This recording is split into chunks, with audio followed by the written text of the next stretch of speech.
I'm driving in this morning and we got the ticker tape thing outside of our building. What is and that? I see this potential blockbuster deal between you and Bradley Beal that may take you from Phoenix to Washington and vice versa. I was surprised. What are your first thoughts on that?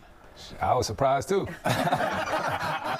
So last week when Bradley Beal and the Wizards began working on finding him a trade, because the Wizards clearly moving toward a rebuild, they started working together on finding him a home. The Phoenix Suns aggressively went after Bradley Beal. I'm told from James Jones to Frank Vogel, their new head coach, to Matt Ishbia, to Josh Bartelstein, their CEO and owner. And then you have even players. I'm told even Kevin Durant, Devin Booker recruited Bradley Beal. There were conversations with both Beal, his wife Kamaya, and at the end of the day, the Phoenix Suns ended up getting Bradley Beal, a three-time All-Star, for a handful of second-round picks, a couple of draft swaps. They trade away Chris Paul as well as Landry Shamet, who did not have a future long-term with that organization.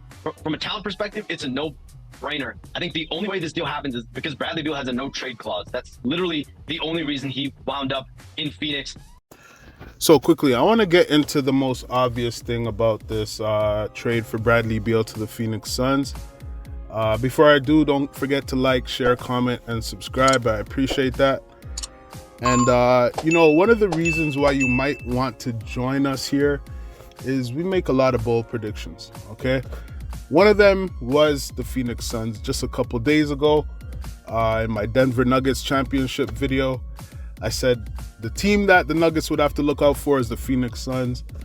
To me, it was a no-brainer that the Phoenix Suns would try to make a move to get better. Now, have they gotten better?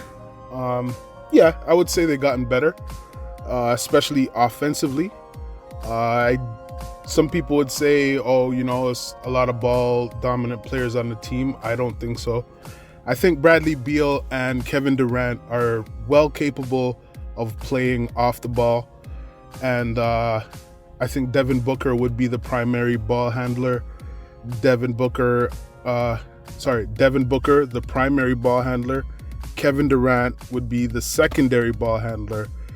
And I think Bradley Beal would play more off ball.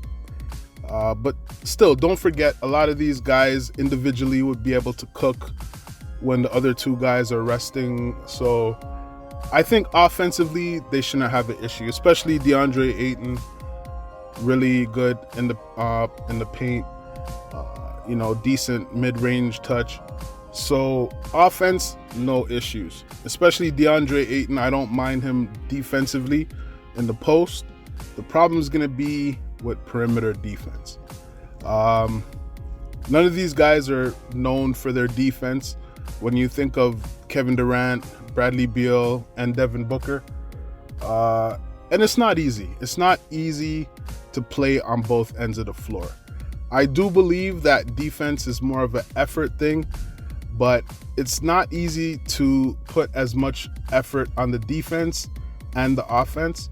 That's why it's so rare to have two-way players who can do it on both ends of the floor, because it's not easy, all right? Now, when you look at Denver, a lot of people didn't know them for being a really good defensive team. Especially individually, the players aren't individually known for being really good on defense. But the effort they put on defense is what helped them win the chip. So if they could put enough effort, which a lot of people may say that, they can't see, a team full of offensive players putting enough defensive effort to win a chip.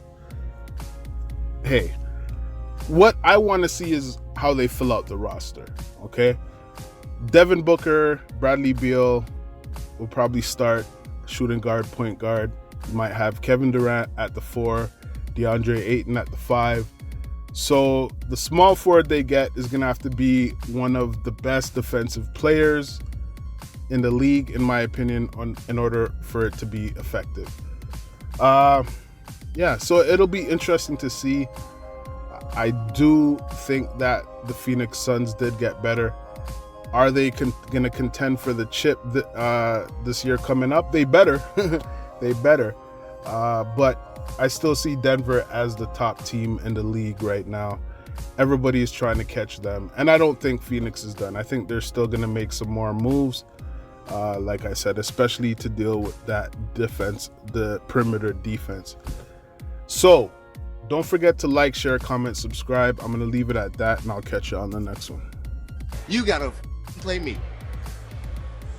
You gotta guard me. And guess what? Can't none of y'all guard me. Ain't none of y'all taking my job.